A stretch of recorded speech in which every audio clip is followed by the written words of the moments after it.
元貝蒸蛋，我哋嘅材料就係有元貝啦、雞蛋啦，其實好簡單嘅食材。咁啊，但係有技巧嘅。我哋首先將元貝泡水、浸水。我哋只要更加去，如果淋身嘅話咧，其實我哋另外有一個技巧嘅，就係將元貝咧隔水蒸大概20分鐘左右。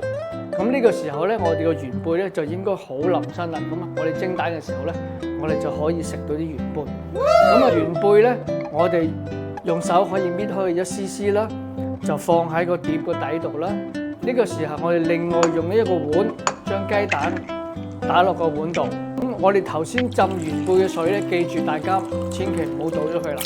我哋可以留翻嚟蒸蛋嘅。呢個時候我哋就用個蛋殼將頭先嘅元貝水咧，我哋大概係3個蛋殼嘅水加落頭先個雞蛋度。呢個時候我哋就要發勻佢啦，發攪到去好勻晒之後，呢個時候我哋發覺佢會起泡，個面見到有啲泡喺度啦。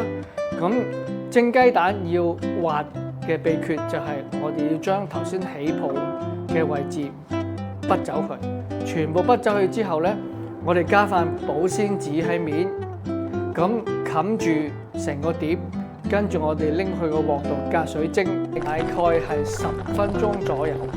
咁呢個時候咧，我哋蒸出嚟嘅雞蛋咧就應該好滑嘅。